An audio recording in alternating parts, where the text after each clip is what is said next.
안녕하십니까 비브리온 여러분. 오늘은 입시계의 살아있는 전설 이만기 UA 평가연구소장님 모시고 말씀 나누겠습니다. 안녕하세요. 안녕하세요. 네. 살아있는 이만기입니다. 전설은 네. 아니고. 먼저 올해 이제 수능이 얼마 안 남아가지고요. 수능 보는 친구들한테 뭐 짧게 격려 말씀 한마디로 시작할까요, 소장님? 힘든 여정을 잘 지켜오셨다. 이제 얼마 있으면 모든 게 마무리가 되고 여러분에게 기쁜 날이 올 것이다. 가 표면적인 거고요. 네. 내면적인 거는 이 과정을 넘어도 또 대학도 있고 다시 또 취업도 있기 때문에 시험을 계속 쭉 연결되니까 이까지 시험에 그렇게 크게 개의치 마라. 하나 더 나가면 고생을 더 많으냐. 이제 모든 사람이 다 있기 때문에 그렇게 수험생으로 유세 부리지 마라. 이런 세 가지 마음이 복합되어 있어요. 그렇군요. 근데 제일 큰 거는 좀 있으면 고생 끝나니까 열심히 해라. 이 얘기를 하고 싶습니다. 이게 중요한 시험 때 항상 떨어가지고 제 실력을 발휘 못하는 친구들 좀 있더라고요. 과민성 대장 증후군이랄지 또 이런 징크스라든지 좀 벗어나는 어떤 오랜 경험이 좀 있을까요? 과민성 대장 증상 같은 것들은 사실 심리적인 요인이 큰 거죠. 그래서 변비약이나 설사약을 먹어도 잘 안 듣습니다.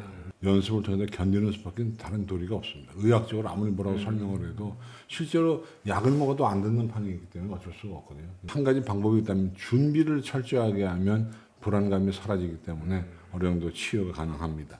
아마 정 안 되면 정신과에 가서 약을 처방받는 건 참 괜찮습니다. 그냥 뭐 청신만 같은 거 함부로 먹지 마시고 네. 병원에 가셔서 정신과 의사의 처방을 받아서 약을 먹으면 괜찮습니다. 수능 때 꼭 뭐 피해야 하는 식사 이런 것도 좀 있을까요? 그 논리에 의하면 기름 끼는 걸 피하라, 뭐 아니면 커피나 이런 걸 피하라 그러는데 제가 볼 때는 피할 게 별로 없습니다. 그냥 먹던 대로 잡수던 대로 잡수는 게 제일 좋은 것이지. 뭐 엄마들이 이렇게 뭐 특식을 해주면 다 네. 필요 없으니까 그냥 늘 먹던 아침을 굶었으면 계속 굶으시고 라면 좋아하면 라면 그냥 드시고 하는 것이 제일 좋은 것이지 뭔가 새로운 음식이나 새로운 메뉴는 거절. 먹던 대로 드시라라고 당부하고 싶어요. 자, 이제 시험들은 자녀들이 보는 건데 이 부모는 또 부모의 역할이 있지 않습니까? 이 학부모님들도 수험생들 못지않게 발등에 불이 떨어졌는데 단순히 응원 말고 좀 할 것이 있는지, 뭐 예를 들어 어떤 분들은 이제 수능을 보고 나면 자녀가 들어갈 만한 대학에 입시 요강을 다 모아서 정독하겠다 뭐 이런 분들도 계신데 부모들은 지금 이제 뭘 좀 하면 좋을지. 일단은 적절한 무관심이 필요해요. 무관심이 너무나 관심을 가지면 애가 부담스럽습니다. 그리고 지금 좀 전에 앵커께서 말씀하신 것처럼 대학 입학 요강을 보는 거 네. 이건 굉장히 바람직해요. 그러니까 어떤 그 큰 지금은 뭐 수능이 얼마 남지 않았기 때문에 큰 역할보다는 담담하게 아이를 바라봐 주면서 애가 원하는 거 해주고 또 틈틈이 대학 입학 요강 검토해 주는 것 이외에는 할 게 별로 없습니다. 특히 우리 아버님들 제가 몇 번 강조하지만 괜히 술 드시고 들어와서 아이 어깨를 어루만지면서 아빠는 너만 믿어 이런 얘기는 피하셔야 됩니다. 이게 부담되기 때문에. 그래서 지금 부모님의 역할은 아무것도 할 수 있는 게 별로 없다. 그냥 차분히 애를 지켜봐 주면서 적절한 무관심 그리고 대학 입학 요강을 공부해 주는 것은 필요하다라고 생각이 됩니다. 그래도 부성애를 좀 발휘하는 그런 건데 좀 별로입니까? 부성애 발휘하려면 진작에 했어야죠. 늦었습니다. 지금은 뭐 수능 며칠 안 남았는데 네. 지금 부성애 발휘해봐야 미리미리 1, 2학년 때 발휘하시기를 당부드립니다. 자, 얼마 전에 소장님 영상 뭐 지금도 많이 올리셔가지고요. 제가 입시 현장 30년 살아본 이 영상에서 제가 감명 깊은 소절을 좀 뽑아봤는데요. 첫 번째가 공부는 타고나는 것이더라 이런 거였습니다. 그러면 우리 공부 못하는 게 뭐 머리 나쁜 내 탓이냐 이런 생각할 수 있을 것 같은데 어떤 맥락인가요? 과학적으로는 그렇습니다. 엄마, 아버지의 유전자를 애가 타고나는 거기 때문에 지능도 유전되게 돼 있거든요. 과학자가 아니니까 자세한 설명은 못하겠습니다만은 미토콘드리아라고 하는 소기관에 의해서 지능 유전자가 유전돼요. 이게 주로 난자에 있어요. 과학적으로는 공부를 못하는 것은 그렇게 아이를 낳은 엄마의 두뇌에서 연결을 받기 때문에 상당히 이런 얘기를 듣는 엄마들은 굉장히 기분 나쁘죠. 그렇죠. 근데 그건 제 얘기가 아니고요. 과학적인 얘기입니다. 엄마가 공부를 못하면 애도 공부를 못하는 거예요. 그러니까 우리 어머님들은 본인들을 돌아보면서 애 지도를 잘 하셔야 돼요. 과학자들의 설명에 의하면 어머니의 유전자는 대뇌 피질이라고 해서 고차원적인 기능을 수행하는 부분에 연결되어 있고 아버지의 유전자는 대뇌 변연계라고 해서 감정이나 욕구 쪽에 치우쳐 있다는 거예요. 머리를 쓰는 DNA는 엄마에게서 온다. 이건 케임브리지 대학에서 80년대에 이미 연구가 됐고요. 그렇군요. 90년대에도 글래스고라는 데서 또 연구가 됐어요. 네. 그래서 이건 뻥이 아니고 결국은 지능에 가장 큰 영향을 주는 것은 어머니 IQ라고 되어 있는데, 근데 또 반대파들의 연구도 있죠. 그래요? 오로지 유전자가 지능을 결정하는 것이 아니라 네. 환경적인 요인도 있다. 그러니까 아이가 성장기에 어머니나 아버지하고 있는 끈끈한 유대 관계가 공부를 잘하게 한다는 내용도 있기 때문에 예. 그래도 한 40에서 한 60%는 유전자의 영향, 40에서 한 뭐 그런 퍼센테이지는 환경의 영향이 있다고 그러니까 너무나 실망하지 마시고, 네. 실망하시고 유전이 중요하긴 한데 환경도 영향이 있다라고 생각하시면서 애를 지도해 주면 좋겠습니다. 네. 이 30년 이 현장에 계시면서 다양한 어떤 천재들도 보셨을 거 아닙니까? 이런 친구들은 정말 유전자가 다른 것 같습니까? 공부 안 해도 공부를 잘하는 애들이 있어요. 제 친구 중에 한 명도 지금 60이 넘은 지금도 수학 문제를 풀어요. 지금도요? 네. 그러면서 고등학교 때 열심히 했기 때문에 지금 다 기억이 난다며. 그러니까 자식이 질문하면 아버지가 질문을 받아줘요. 그래서 제가 너 그거부터 하지 마라. 애들한테 엄청난 부담이다. 라고 얘기하는데 그런 친구도 있습니다. 다음 소절은 이런 거였습니다. 오지랖이 넓은 애가 성적이 덜 나오더라. 네. 근데 또 외향적인 친구, 이렇게 친구들 도와주기 좋아하는 친구들이 있지 않습니까? 그럼 얘네들은 공부를 잘 못한다는 그런 얘기인지 어떤 얘기인지 궁금하네요. 사실 오지랖이 넓다는 외향적인과 다른 이유가 쓸데없는 거에 참견하는 게 오지랖이 넓은 거예요. 제가 말하는 오지랖이 넓다는 필요 없는 것까지 신경 쓰는 아이는 공부 성적이 안 나온다는 얘기예요. 그럼 우리 애가 오지랖이 좀 넓어 보이면은 부모가 지도를 좀 어떻게 해야 됩니까? 훈화를 통해서 그러지 마라. 어. 계속 얘기를 해야죠. 요즘 애들은 계속 얘기를 잘 안 듣습니다. 그래도 그렇죠. 뭐 소기의 경을 읽어도 계속 얘기를 해요. 계속 이렇게 해야 되는 그거는 네가 신경 쓸 문제가 아니다. 이렇게 해서 얘기하는 수밖에 없다. 근데 이제 얘기하다 보면 가정불화가 생기는데요. 네. 자녀의 지도를 위해서 적절한 가정불화는 필요한 겁니다. 애가 무서워서 얘기 못하지 마시고요. 너는 오지랖이 넓은 건 넓다라고 얘기를 하는 것이 좋아요. 이 얘기 조금 더 실례되는 질문이지만 그 두 따님 중에 오지랖이 넓은 DNA가 있었습니까? 둘째가 그 경계선이 애매합니다. 아. 오지랖이 넓은 건지 외향적인 건지. 공부를 잘했잖아요, 굉장히. 그러니까 걔는 오지랖 넓은 건 아니구나 이렇게 판단이 되는데, 훈화를 이렇게 좀 하셨나요, 수장님이? 그러지 말라라기보다는 그냥 흐뭇한 마음으로 쳐다봤어요. 공부를 잘하니까. 그렇군요. 못했으면 야 이 새끼 나갈 텐데 공부를 잘했으니까. 그 약간 오지랖이 넓으면서 공부를 잘하면 이게 또 인간관계가 무지하게 좋은 거죠. 그렇네요. 근데 그게 종이 한 장 차이예요.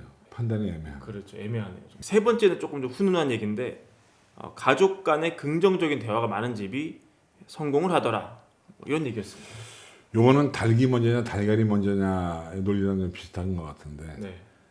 제가 본 거는 긍정적인 대화가 많은 집이 성공한 건 분명한데 이게 인과관계가 선후관계가 좀 애매할 때가 있어요.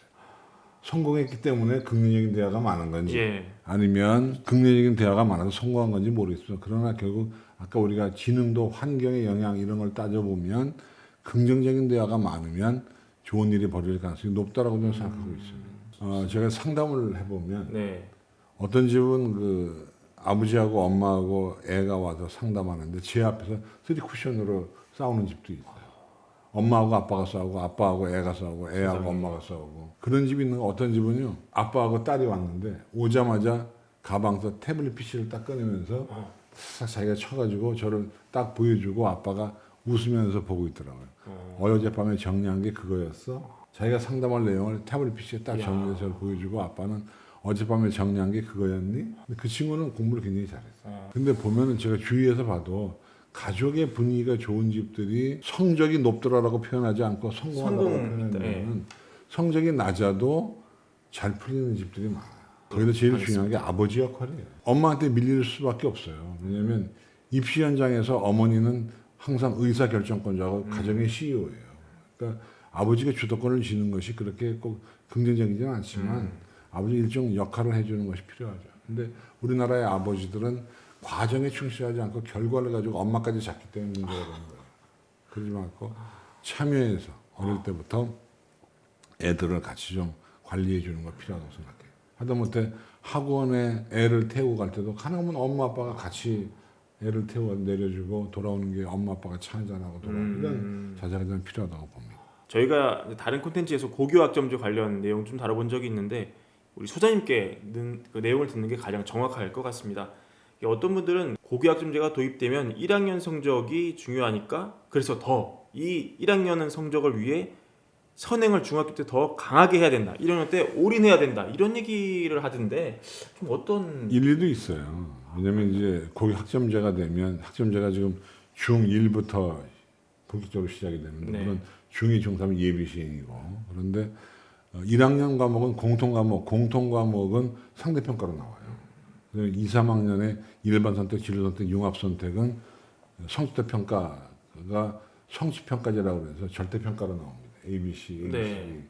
그러다 보니까 고1 공통 과목의 상대 평가가 중요하니까 그런 얘기가 나오긴 하지만 문제는 대입 제도가 어떻게 바뀔 건지가 지금 관건이에요. 지금 논의하고 있거든요. 내년 2월쯤에 예비 발표를 하고 내후년 2월에 확정짓는데 그 제도에서 만약에 이 진로 선택 과목에 대한 비중을 높인다고 발표가 되면 이건 또 아닌 거죠. 그러니까 제가 볼 때 꼭 선행이라는 것 자체는 제도에 맞춰서 시킨다기보다는 우리 아이 실력에 맞춰서 선행할 실력이 되면 선행을 시키는 것이고 선행할 실력이 안 되면 시키지 않는 게 옳은 거예요.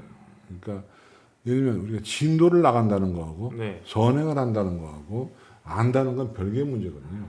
그러니까 제가 볼 때는 선행의 문제는 제도를 보고 시키는 것이 아니라 우리 아이 실력이 어느 예를 들면 실력이 된다 그러면 중3 때 고1 과정을 선행을 시키는 건 나쁘지 않아요. 근데 실력도 안 되는데 우기 때문에 집어넣게 되면 오히려 애 머리를 복잡하게 만드는 부정적인 결과를 가져온다. 이 얘기 나오는 거 들어보면 뭐 수능을 또 원, 투 두 개로 본다는 설도 있고 별의별 설이 많아요. 수능 원, 수능 투 그래서 과목을 달리하는 이런 얘기들이 지금 흘러나오고 있어요. 학점제에 맞춰서 공통 과목을 원으로 보고 진로 선택 과목을 투로 보자 이런 얘기도 있고 또는 뭐 지금 평가원장이 원투를 주장했기 때문에 그분 의견을 따르는 것 같기도 하고 예. 뭐 수시와 정시를 합치는 건 어떠냐서부터 내신 비중은 어느 정도야 공정하냐서부터 이런 여러 가지 얘기들이 지금 흘러나오고 있어요. 확정은 내후년도 2024년 2월까지 결정을 해줘야 돼요. 그러니까 2028학년도 입시부터 바뀌게 되는 거죠. 근데 그동안에 또 어떤 미래형 수능은 또 수능을 서술형으로 본다는 얘기도 나오고 있는데 그 얘기는 지금 아직은 흘러나오지 않고 있어요. 이 고교학점제가 여튼 전면 도입되는 것은 이제 정해진 사실 아니겠습니까? 네, 그렇죠? 정해졌습니다. 전면 도입 이후에 지금 자사고랑 외고 폐지가 안 되는 쪽으로 가고 있는데 이 자사고와 외고의 장점과 단점을 좀 살펴본다면 어떻게 좀 정리가 될까요? 그 전에 이제 설명드린 고교 학점제는 초중등 교육법에 적시가 되어 있기 때문에 법이 바뀌지 않으면 바꿀 수가 없어요. 근데 이제 자사고 외고 폐지는 초중등 교육법 시행령에 언급되어 있기 때문에 대통령이 마음 먹으면 바꾼다는 거예요. 근데 지금 윤석열 대통령 정부는 외고 자사고를 없애지 않는다는 거 아닙니까? 근데 네. 없애지 않으면 사실은 내신 문제가 걸리는 거예요. 지금 자사고나 특목고가 불리한 게 내신이고 나머지는 다 유리해요. 일반고가 유리한 건 내신이고 나머지는 다 불리합니다. 성취평가제가 되면은 내신의 불리함이 사라지기 때문에 사실은 특목고가 가지고 있는 우수한 교사진, 수준 높은 수업, 동료 학생들의 우수함, 수능 준비에 면학 분위기가 좋은 거, 축적된 진학지도의 경험 이런 모든 것들을 그대로 가져가면서 내신의 불리함이 사라집니다. 예. 특목고, 자사고, 외고의 시대가 오는 거죠. 그래서 저 같은 경우도 일반고 예창론자인데 예. 만약에 학점제가 시행되고 자사고 특목고가 안 없어지면 전 자사고 특목고 가라고 얘기를 이 혀로 바꿀 생각입니다. 지금 외고는 뭐 경쟁률이 굉장히 낮잖아요. 1대 1이 한 넘는 미달도 정도. 있어요. 하지만 이 고교학점제가 전면 도입되고 외고가 살아남는다면 외고 인기가도 올라갈 수 있다. 이렇게. 올라갈 수 있어요. 아마 외고란 이름은 그대로 가져가지 않을 거예요. 외고를 이름을 좀 바꾸겠죠. 뭐 국제화 특성화고등학교라든가 뭔가 바꿀 거는 같은데 외고 자체는 남겨둘 거예요. 저는 외고 가라고 권장할 수 있어요. 지금 중1부터는. 근데 그거는 대입제도가 어떻게 바뀌는지 좀 보고 말씀을 드리도록 하겠습니다. 알겠습니다. 관련해서 근데 이 특목고를 가려면 100명 중에 40등 안에 들 자신이 있으면 가라. 뭐 이런 얘기도 하셨는데 이거 얘기는 좀 어떤 얘기일까요? 그냥 숫자적으로 얘기한 거고요. 적어도 중간 이상은 가야지. 중간 이하 가면 특목고도 대학에서 안 좋아한다. 그 얘기입니다. 그러니까 40%가 4등급이거든요. 4등급 이하가 나오게 되면은 대학에서 안 좋아해요.